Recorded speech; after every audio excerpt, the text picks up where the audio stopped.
Hi everyone and welcome back. Today I'm going to talk to you a little bit about target training. I've seen this happening kind of lately more with snakes. Going to give you my 2 cents. It might not be the best advice. Maybe it's good advice. I don't even know, because who knows? Everyone has different ideas. I've seen some stuff I totally disagree with. I think target training is great. I've done it in the past with other reptiles like monitors. Come on, let's get some food. Come on.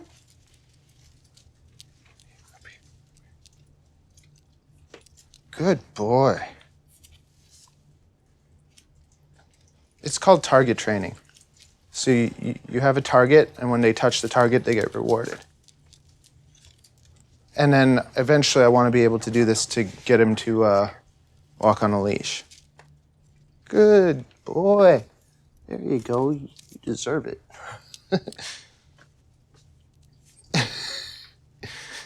But like, you see how he's like my little puppy? Yeah. I'm allergic to cats and dogs. I love animals. I started off getting 1 snake, and 3 years later I got 21.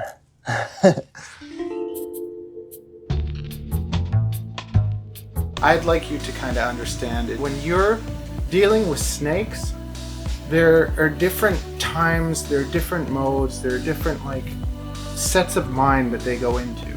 And when you feed most animals a treat, it doesn't flick a switch in their brain. They just, oh, thanks, a treat. But that switch does get flicked on sometimes by other things. Sometimes it's not food. Just picture a dog that kind of just gets alarmed and looks at another dog across the street and it's ready to kill it. Like, it's just, oh, I'm gonna bite you, you know? That mode has been turned on. And the thing that happens with snakes, the moment they can smell food, it turns on their feeding response. It's their instinctive nature to get ready. And they're high sprung, they're not as relaxed, and this is the easiest time to take a bite. And when we're working with these animals, we want to reduce risk. We don't want to add to it. So sure, if you're going to be doing this with little snakes, it's not as big of a deal because you're not going to be putting yourself in danger. But I've seen people encourage target training to feed animals. I've even seen a video where someone uses kind of something like this and says, we can use the target, get the snake to come out and perch and eat, and then once it eats, it'll want to go somewhere warm. This person has been doing this consistently and it's been working. You have to understand, you're opening up yourself to so much more risk that way. If I open this up and I put food in with Calypso, she's gonna eat it. So why should I tease her to come out or teach her to come out, eat, and go back in? During that time, so many things could go wrong. What if she won't let go of the perch? What if she decides she doesn't want to go into her home, and now because she has a meal in her, she's more defensive, so if I try to grab her, she might bite me, or she might regurgitate. There's so many things that could go wrong. If I open this up and I show this to her, she'll go for it anyway, so it's just like they're automatically target trained. We should just feed our animals and have that be something that we do, and just let it be. Just forget it. You fed it, it's done, and now a few days later, that's when we have our interaction. Sure, you could teach them to come out and whatever, but you see the problem with using target training to get your snake to come out, are we playing when we're using the target, or are we going to be fed? If we're thinking about being fed while we're using the target, then it seems silly to kind of use this to take a snake out, because now the snake's going to come out expecting to be fed.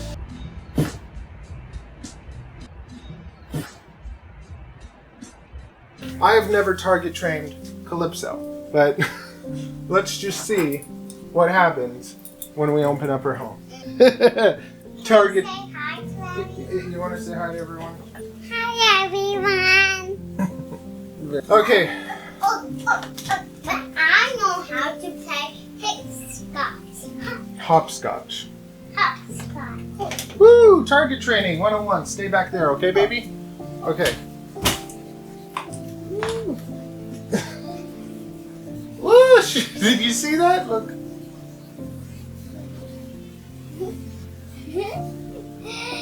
So Now let's say I get her to kind of try to, with the little snake, sure, do whatever you want. With a bigger snake, I think that this is kind of silly. Oh, look, she knows it's a target. And now we can feed her. Can we feed her, Daddy? But it's just like, see, she's never been given a treat. She's never been given a treat before for touching a target. But it's just like, automatically there's going to be a curiosity. That curiosity is there whether there's kind of a target or not, so you're not really kind of doing anything new. To me, target training snakes, like for feeding time, is kind of like going in to play with a shark and using blood. Like, I think you could go into water and play with a shark, but it's just, are you going to dump blood out into the water and then play with the shark? It's not really a smart thing to do. Playing and feeding, to me, should be two totally separate times. What just happened? I turned my back and she struck. My tongs are way too short also, but I know her striking distance and what's gonna happen. There we go. See? See them fight.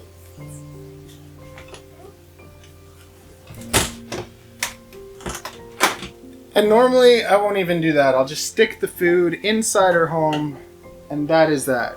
If you didn't know what you were doing and you thought, okay, you know, that sounds like a good idea, let's target train my snake, I don't think you should do it. You're asking for problems to happen. And sometimes we can take risks, and I'll take risks all the time. I'll do things that I shouldn't do, but I know that I shouldn't do them. I tell you also, if I do something, hey, I'm gonna do this, you shouldn't do this, I'm going to do it anyways because I feel like it. You have to remember that every single snake is an individual. They all have different personalities. What someone does with one animal, you grab the next animal and you can't do that. Depending on the size, depending on all sorts of things. So it's like I can grab my young snakes and I can feed them like this.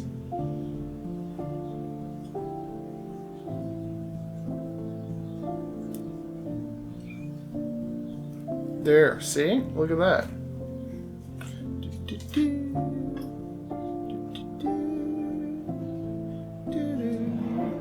Oh. Now, just because I can do this,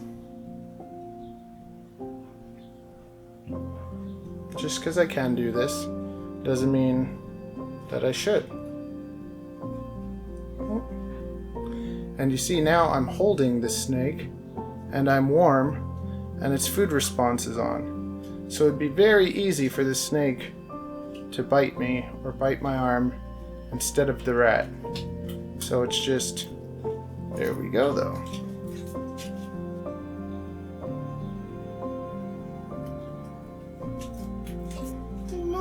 What is happening with that snake?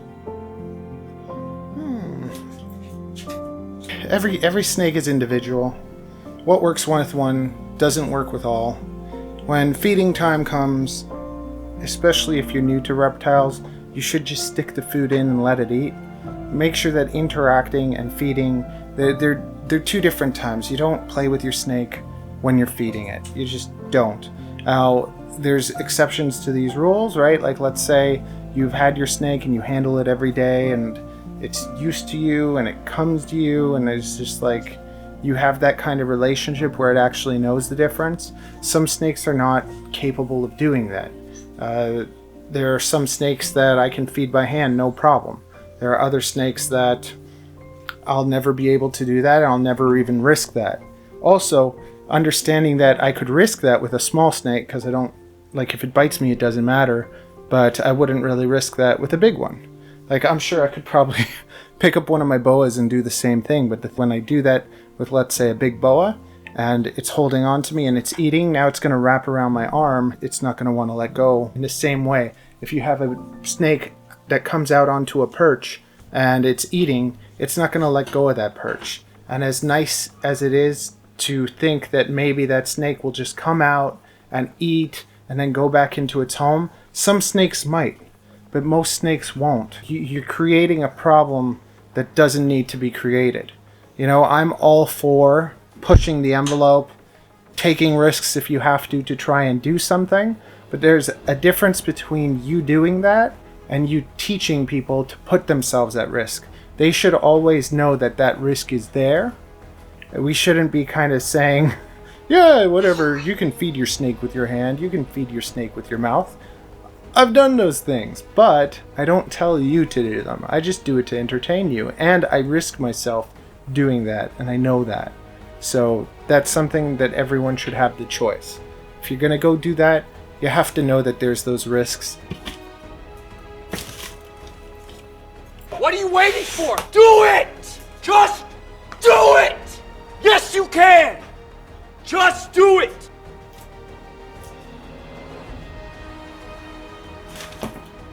Right now I'm feeding, and I'm using tongs that are too small. This snake could so easily jump out, grab my hand if I was to just take it and hold it like this. But just like you have defensive driving. What is defensive driving? It's paying attention, looking at what could go wrong and being aware, and then acting in that way. So you should have the proper tools to feed your animals, and usually I would have my big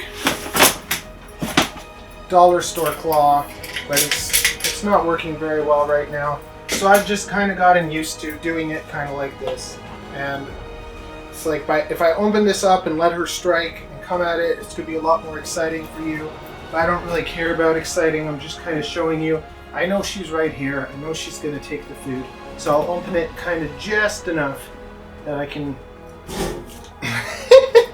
There, you got your excitement anyways. So she got it, we're safe, nothing bad's happened, and it was because I was being careful and aware. Not just like, oh, which snake I'm gonna feed? I'm gonna feed this one, let's just open up the drawer and see what happens. This is a boa. Boas are very nice and chill anyways, so I'm not really worried, but she's in feed mode. See, if I wave my hand around and put it close to her, she's gonna strike my hand. And why? Because she wants to bite me, because she's a nasty animal? No, because as soon as you have food in the room, as soon as you bring this food into the room, the snakes perk up. It's like they wake up and they're like, food, we're gonna eat, I get to eat now. So, I know how far she can reach, and I put it so that I make her still have to kind of reach for it. And there we go. And everything's okay. Okay, so another thing. Whenever you're feeding animals that are breeding or whatever, first you should separate them before bringing food into your room. I didn't do that. I should have done that. So I'm going to do a little bit of animal separating before feeding. And now I'm going to go in with this. What? It's fine, don't worry. Don't worry, Mom. So, it's just nice snakes anyway. I got my thing, I'm being extra defensive, I'm being careful. I'm feeding Sophie, and I gotta take her boyfriend Bond out. And I'm just being careful, I got my little thing.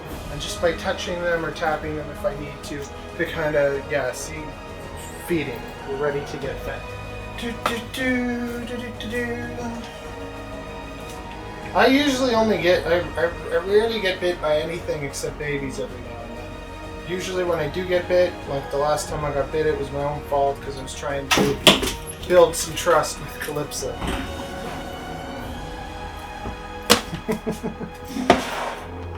Some of my snakes won't even eat unless I just leave the food in their home and I don't mess with them at all.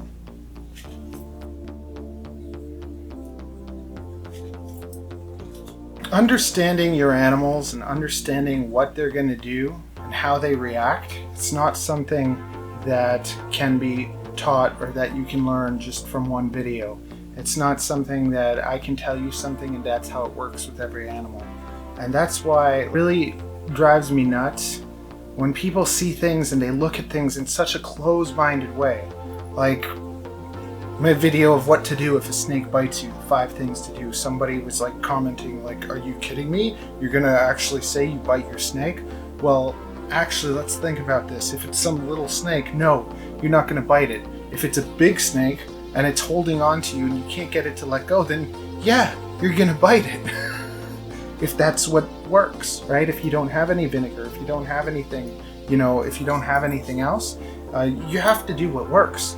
And it doesn't matter whether you like it or not. There's what works and what doesn't work and everything in between. There are so many things that work. There's so many different things that work. There's so many different things that don't work. And then in between there's even more. So we need to stop looking at things with such closed minds. Here's another good one. Hi everyone, my name's Matthew and I'm an animal behavior specialist. It's just like, where do you get that title? Where do you get it? You're an animal behavioral specialist? Okay, so you went to school and you read some books and you got a little diploma, you got to work with some cats and dogs? Because I'm telling you, there's nowhere in the world where you're going to school to study snakes' behavior. Not that way. In herpetology, yes, there are people that go out and they understand the native animals better than anyone else. They go out and they study animals and they look at what they do and they follow them and they don't mess around with them. They're not playing with them. They're just studying them to see what they do. Those people that, for instance, let's say study boas out in the wild probably know more about boas than anybody else. But are they animal behavioral therapists or stuff like that? No, they're not. They're studying the animals. All sorts of people saying, I'm an animal behavioral therapist. Or not therapist, I'm an animal behavior specialist. Well, think about this. If you are a mother or a father, you're a parent, and there are good parents and there are bad parents and there are everything in between. How eager are you going to be to take advice about your kids from someone that is not a parent? Like, think about that, right? Are you going to take advice for your kids from someone who isn't a parent? Maybe they're a behavioral therapist who studied kids their whole life and understand how they work through books. But if they haven't raised one, and even if they have, every child is different. Okay?